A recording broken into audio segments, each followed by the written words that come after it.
नमस्कार मित्रांनो, आपल्या आर मेडिकल मराठी चॅनलमध्ये आपल्या सर्वांचं स्वागत आहे।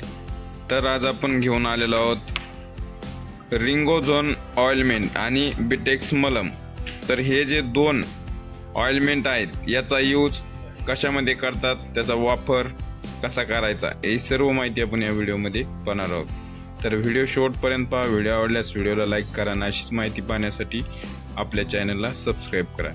तर रिंगोझोन या ऑइलमेंटचा जो वापर आहे तो गचकरांमध्ये केला जातो। गचकरण, त्यानंतर दात, खाज, खुजली, त्यानंतर नायटे, खरूज, जे आपल्या शरीरावर समज असं इन्फेक्शन होतं त्याच्यामध्ये आपण या रिंगोझोनचा वापर करू शकतो। तर आपल्याला हे चेहऱ्यावर आणि नाजूक अंगावर लावायचं नाही आहे। तर याचा जो यूज करण्या अगोदर आपल्याला डॉक्टरचा सल्ला घ्यायचा आहे।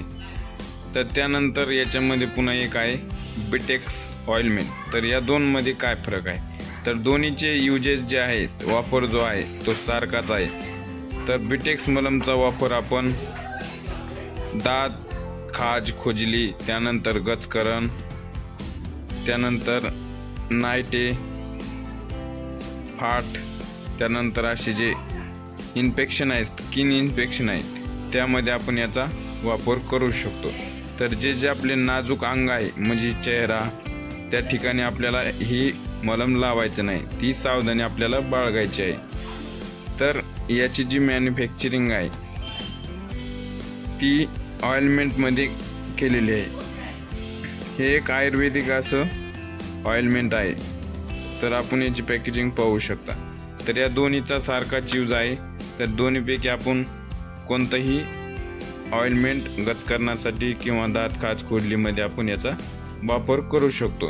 तर याच्यामध्ये ॲडवायझरी एक सांगितलेले आहे की जी नाजूक जी चेहरा आहे किंवा नाजूक जे अंग आहे त्याला आपल्याला हे लावायचं नाही आहे।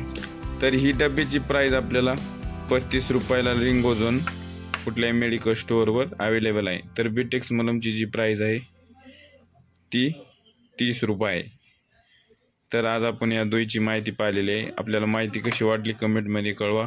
माहिती आवडल्यास व्हिडिओला लाईक करा आणि अशीच माहिती पाहण्यासाठी आपल्या चॅनलला सबस्क्राईब करा। धन्यवाद मित्रांनो।